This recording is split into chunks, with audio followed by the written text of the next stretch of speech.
Présent, chers téléspectateurs, on arrive à notre débat principal d'aujourd'hui qui est centré sur la fin du mois de Ramadan et la vie d'après le Ramadan. Alors, quelles sont les leçons à suivre, quelles sont les règles à maintenir de ce mois béni et sacré. Pour cela, nous avons le plaisir d'accueillir aujourd'hui avec nous Dr Rodak Kachef qui a plusieurs postes également. Alors, membre du complexe scientifique du Coran et de la Sunna, juge de compétition de récitation de Coran, prédicatrice et chercheuse islamiste, professeure du Coran pour les Arabes et les étrangers. Au début, puisque nous parlons du mois de Ramadan, il y avait depuis, comme vous savez, les gens ont joui de l'esprit collectif, c'est-à-dire que tous les musulmans commencent le jeûne ensemble et rompent leur jeûne ensemble et suivent les mœurs du Ramadan, c'est-à-dire les musulmans doivent éviter la colère. Est-ce que vous pouvez nous parler de ces mœurs et leur impact sur la société? Au nom de Dieu clément miséricordieux, wa salatu wa salam ala sayyidina Muhammad wa ala alihi wa sahbihi ajma'in. Et de même, la paix, la bénédiction sur notre prophète Mohammed. En réalité, notre Dieu est miséricorde pour toutes les créatures. Pour cette raison, il a révélé tous les messages religieux qui ont été complétés par l'islam pour faire jouir aux créatures. Donc, comme nous savons, le sunna nous guide vers les chemins de la joie et du bonheur. Donc, le Seigneur, notre Seigneur, nous a guidés, nous a conseillé de faire le jeûne au mois de Ramadan. Donc le jeûne est le chemin le plus court pour être doté de la piété mentionnée par les différentes religions. La piété, comme vous savez, est le chemin le plus court pour le bonheur. Comme vous savez, le mois de Ramadan a ses propres rituels qui sont suivis par les musulmans, qui sont reflétés par le bon comportement des musulmans. Donc, lors de mon enseignement des étrangers, donc lors de mon traitement avec les étrangers, donc je leur dis que les musulmans se rencontrent 2 fois par jour pendant la rupture du jeûne et le suhour, ou les débuts du jeûne. Donc, tous les membres de la famille se réunissent 2 fois par jour pendant le mois de Ramadan. Cela l'un des aspects les plus importants de l'islam et ce sont les phénomènes les plus importants qui attirent l'attention des étrangers et c'est un bon comportement dont nous sommes fiers en tant que musulmans. Nous voyons que tous les individus s'aiment, et même avec les non-étrangers. Comme vous savez, notre prophète sallallahu alayhi wa sallam a confirmé le bon comportement des musulmans et il a déjà mentionné que le jour du jeûne ou le jeûneur ne doit pas mener des mauvaises actions et si il est provoqué par les autres, il doit dire je suis en état du jeûne. Donc le jeûneur doit agir avec les autres d'une manière parfaite, c'est-à-dire le jeûneur doit s'éloigner des mauvais comportements et c'est l'une des méthodes de la piété mentionnée par notre Seigneur. De même, notre prophète sallallahu alayhi wa sallam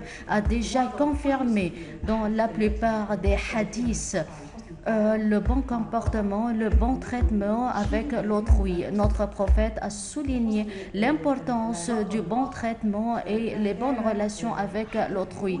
Même, il a dit que s'il y a un faux témoignage, alors notre prophète nous a conseillé de s'éloigner du faux témoignage. Donc, comme vous savez, c'est une mauvaise conduite. Donc, notre prophète a déjà mentionné que le bon traitement avec les autres, même dans le cas du mensonge, même pendant Donc, au cours du mois de Ramadan, alors le jeûneur ne doit pas faire des mensonges et cela gère le comportement humain et de cette façon, le musulman va jouir des bons comportements. Et si le musulman va préserver ses bonnes conduites au cours du mois de Ramadan, cela est considéré comme le chemin le plus court pour atteindre la sublimité humaine. Et de cette façon, le musulman va préserver la sublimité des mœurs et il va bien traiter les autres et il va donner une image réelle de l'islam et des musulmans. Et par suite, il va souligner que le message de l'islam est un message de tolérance, de bonne conduite avec les autres et c'est le chemin principal suivi par tous les musulmans au début du message de l'islam. Parmi les choses que nous avons appris au mois de Ramadan est la patience. L'être humain est impatient et il fait toujours les choses d'une manière rapide. Au mois de Ramadan, nous ressentons la patience, nous attendons le coucher du soleil et nous faisons toutes les prières. Comment nous pouvons préserver le même rythme, c'est-à-dire comment nous pouvons tenir nos engagements, comment nous pouvons devenir patients. Donc, comment vous pouvez nous conseiller pour suivre des bons comportements à la fin, au mois du Ramadan et à la suite du mois de Ramadan? Comme j'ai déjà dit, on s'est réunis autour de la même table pour rompre le jeûne de même et donc on se réunit en même temps en plus du bon comportement à travers la table. De même, on se réunit pendant les prières et pendant les... Donc, comme vous savez, la prière figure en tête d'adoration. Il y a 5 prières. Tous les musulmans se rassemblent pendant les prières. Et pendant la prière, il y a des bonnes mœurs et des bons comportements à suivre pendant la prière. Et cela nous donne un indice que dans la mosquée, il y a un bon comportement de musulmans. Et à l'extérieur de la mosquée, il y a les bonnes mœurs qu'on doit suivre. Et si quelqu'un essaye de vous porter atteinte par des injures ou par des actions, alors le jeûneur dit toujours « je suis en état de jeûne ». Pour cette raison, il y a bonne conduite. Comment nous pouvons suivre de telles mœurs après le mois de Ramadan? Donc, après notre entraînement à la patience pendant le mois de Ramadan, donc, notre Seigneur va nous guider vers le bon chemin. Donc, le jeûneur pendant le mois de Ramadan va apprendre ses bons comportements. Avant le mois de Ramadan, le musulman cherche la bonne voie, mais quand le mois de Ramadan arrive, alors le musulman prie Dieu et supplie le Seigneur pour le guider vers la bonne voie. Donc, quand le jeûneur devient patient pendant le mois de Ramadan, alors Dieu va lui acquérir ce bon comportement et toutes ces bonnes mœurs sublimes et nobles viennent à travers la prière et à travers le dévouement humain qui se trouve au fond de l'âme de chaque musulman. Donc, si le musulman insiste sur la bonne voie, alors Dieu va lui acquérir la patience. Il y a des gens pour compléter les mêmes traditions après le Ramadan. Il y a des musulmans qui font le jeûne le lundi et le jeudi. Il y a d'autres qui essayent de réciter et de lire le Coran pendant 1 mois ou 2 mois. Donc, quels sont les devoirs qui doivent être accomplis par les musulmans? Comme vous savez, il y a l'aumône qui doit être fait par les musulmans. Notre prophète, sallallahu alayhi wa sallam, Abu Huraira, l'une des adeptes de notre prophète, sallallahu alayhi wa sallam, a déjà dit qu'il y avait une recommandation faite par notre prophète à Abu Huraira, c'est représenté par faire le jeûne 3 jours de chaque mois. De cette façon, donc 3 jours de chaque mois, et de cette façon je peux suivre les coutumes et les traditions du mois de Ramadan. Donc, à 3 jours seulement de chaque mois. Et de cette façon, j'essaye de m'habituer à suivre le sunnah et de cette façon, je fais le jeûne de 3 jours. De même, je peux faire la prière de El-Doha ou de l'avant-midi. Alors, j'essaye de faire les 5 prières autant que possible au moment précis. Et de cette façon, donc, j'essaye de suivre le chemin de la piété par l'accroissement de la prière. Et donc, je m'attache à faire les 5 prières en plus de la prière de l'avant-midi, El-Doha. C'est la prière d'El-Doha. C'est une recommandation faite par notre prophète Mohammed à Abu Huraira, qui était représenté par de faire le jeûne de 3 jours par mois. De même, je peux faire une prière de El-Witr après la prière du soir. Donc, c'est une des caractéristiques du bien octroyé par notre prophète sallallahu alayhi wa sallam. Si je vais faire le jeûne de 3 jours par mois et quand je vais préserver la prière de El-Doha ou de l'avant-midi et de la prière d'El-Witr après la prière du soir, de cette façon, je vais suivre le sunnah de notre prophète. Et si je vais préserver le sunnah de cette façon, je vais être très proche du chemin de la piété.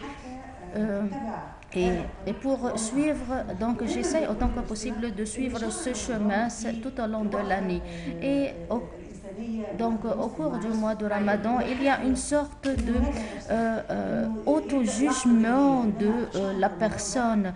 Donc, au mois de Ramadan, chaque personne doit se juger quels sont les péchés que j'ai faits et j'essaie autant que possible de m'éloigner de ces péchés au cours du mois prochain de Ramadan. Et de cette façon, je vais suivre le chemin de la piété au cours du mois de Ramadan. Et de cette façon, on va sortir du mois de Ramadan avec des bons comportements et avec des cultes bien réussis. Si je vais suivre cette méthode et si je vais me juger et comment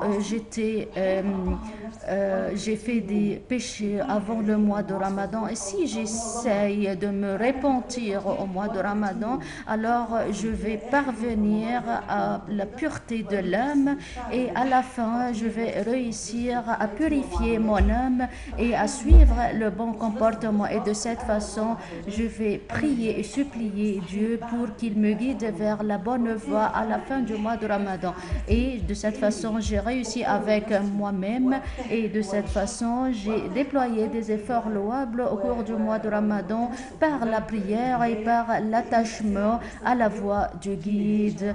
Et de cette façon, si Dieu, donc au cours du Ramadan prochain, alors je vais suivre les mêmes méthodes et je suis sur la bonne voie et je vais réaliser des progrès. Et c'était les dons octroyés par Dieu, représentés par la purification de l'âme. Et de cette façon, le musulman va atteindre la voie de la piété, il va s'éloigner des péchés et il va s'efforcer pour réaliser le dévouement dans le cadre de son travail et il va s'efforcer pour atteindre la voie de Dieu. Et en tant que musulman, on préserve les cultes, mais la plupart de nous négligent le bon comportement. Comme vous savez, les musulmans suivent les 5 piliers de l'islam, la prière, le zikat, l'aumône, mais le point le plus important est le bon comportement avec le musulman et le non-musulman. Donc c'est la bonne voie qu'on doit suivre à la fin du mois de Ramadan. Nous avons créé les bases représentées par la prière prières, ils acquittent l'aumône et on doit s'efforcer pour compléter notre culte et pour satisfaire notre Seigneur. Je voudrais vous poser une question. Quels sont vos conseils pour terminer le mois de Ramadan? Qu'est-ce que nous devons faire aujourd'hui pour terminer notre mois de Ramadan? On doit terminer le mois de Ramadan par la préservation de la voie du guide. Cette porte de guide est un don octroyé par Dieu, et spécialement si le jeûneur préserve cette voie et suive ce chemin. Si le jeûneur veut céder, alors il doit préserver l'apprentissage du Coran. Donc on s'efforce à le bon comportement tout au long du mois de Ramadan.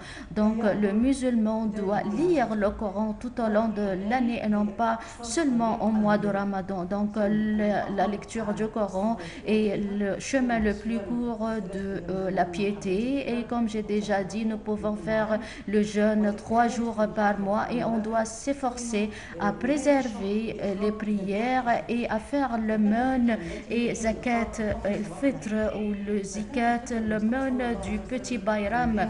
Notre prophète sallallahu alayhi wa sallam nous a dit que le zikat ou l'aumône est bon pour le jeûneur. Si le jeûneur a fait un péché et d'une manière involontaire, et si le jeûneur regrette un mot qu'il a dit, donc le zikat ou l'aumône doit être fait avant la prière du petit Bayram, et cela notre Seigneur nous apprend comme puisque nous préservons les prières, nous devons préserver également les bonnes conduites à l'égard des autres. Nous devons nous entraider, nous devons aider les pauvres, nous devons assister les musulmans pauvres et les nécessiteux qui sont incapables de fournir l'aliment nécessaire à leur famille. De cette façon, notre Seigneur nous dit que notre religion est une religion de culte et d'adoration. Donc nous avons fait la prière tout au long du mois de Ramadan, et de même notre Seigneur nous conseille de suivre le bon comportement à l'égard des autres, représentés par le zikat ou par l'aumône. Donc cela est un bon culte et un bon comportement, et cela reflète que l'islam n'est pas seulement une religion de culte, mais une religion de comportement. Docteur Houda, on va reprendre notre interview, mais maintenant il y a une chanson représentant la fin du Ramadan.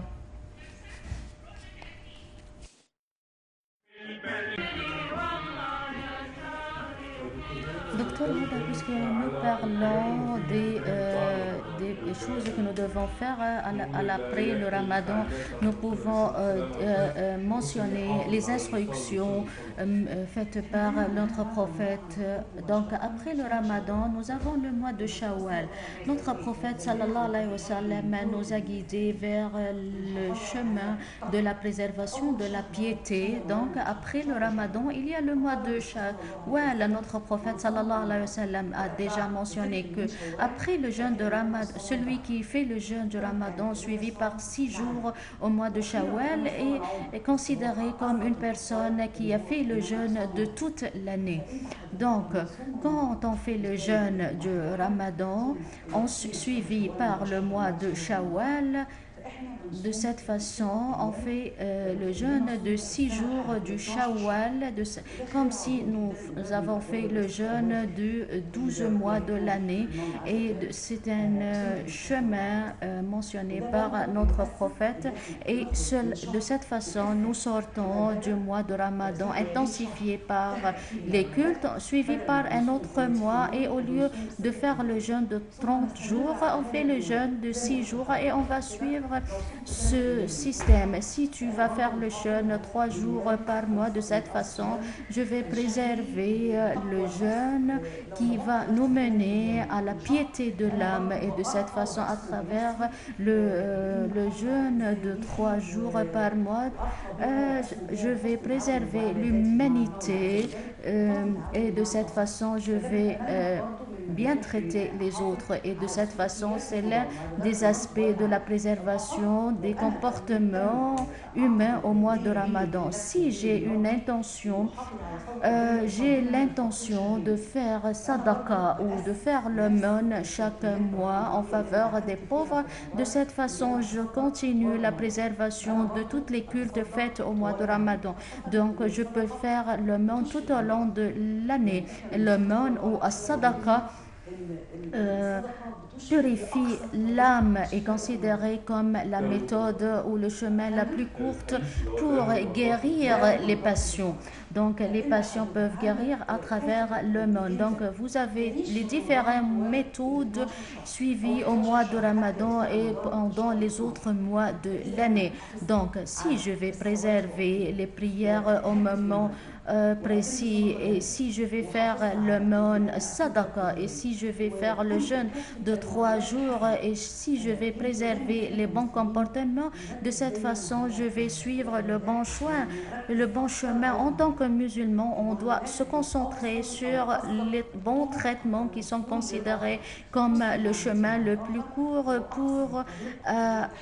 pour gagner le respect des autres et donc si je vais m'attacher à toutes ces conduites tout au long de l'année en attendant l'arrivée du mois prochain de Ramadan, alors je vais suivre le bon chemin. Donc je dois me juger, je ne vais pas attendre le mois prochain de Ramadan, mais je dois me juger chaque jour pour me purifier.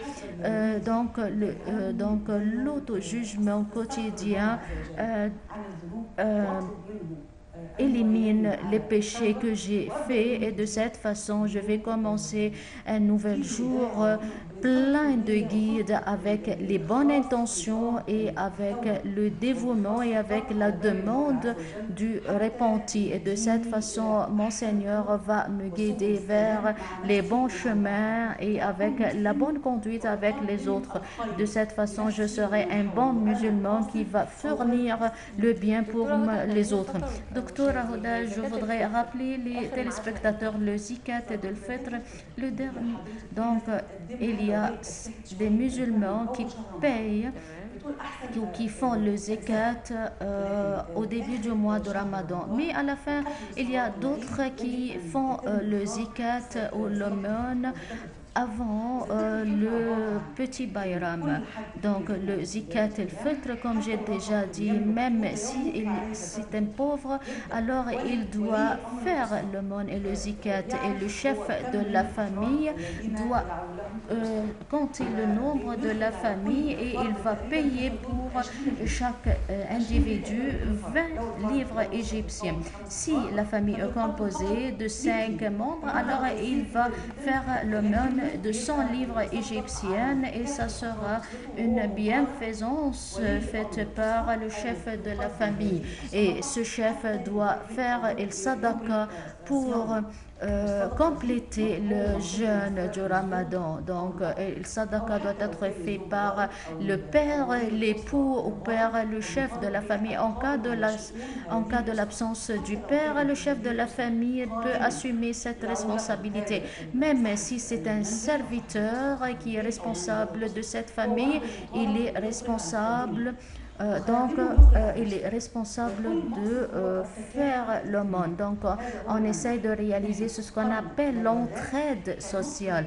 Donc, on a perfectionné les cultes, mais on doit également perfectionner l'aumône. Docteur Huda, à la fin de notre interview, on vous remercie infiniment. Je remercie Docteur Huda El-Kashif, membre du complexe scientifique pour les recherches du Coran et du Sunna et un juge de la récitation du Coran et une prédicatrice islamiste. Merci. Merci pour Docteur Huda. Alors, on tient également à remercier notre traductrice Hoda qui vous a retransmis en direct donc la traduction de cette interview. Donc voilà, merci à elle. Merci à toi, Samer. Merci Noah, merci tout le monde d'avoir été des nôtres et nous vous donnons rendez-vous demain à la même heure pour une nouvelle édition. Oui, mais juste avant, il faut quand même leur dire bonne fête. Nous aurons une édition spéciale demain pour le premier jour de l'Aïd. Nous avons essayé durant ces 29 jours de Ramadan de vous proposer des éditions plutôt spéciales Ramadan égyptien. On vous a donné des conseils nutritionnels. Nous avons donné également des conseils religieux hein, avec différents cheikhs ou professeurs en droit, en droit religieux ou même en principe et en religion tout court. Donc voilà, demain, c'est le premier jour de l'Aïd. Une nouvelle équipe sera avec vous, de la part donc de toute l'équipe de Bonjour l'Égypte. Facteur commun entre aujourd'hui et demain. C'est vrai? De toute façon, oui, je suis là avec vous. Alors, avec vous alors bonne fête dès maintenant. Exactement. Donc voilà, de la part de toute l'équipe de Bonjour Égypte, de Nile TV, nous vous souhaitons de très bonnes fêtes du Petit Bayram et on vous souhaite tous nos meilleurs vœux. Vraiment, on espère que ce mois a été riche en bénédictions et en santé et on espère que durant toute l'année, ce sera la même chose. Voilà, très bonne journée à tous et on se retrouve dans quelques instants pour une nouvelle édition de la presse internationale. Au revoir.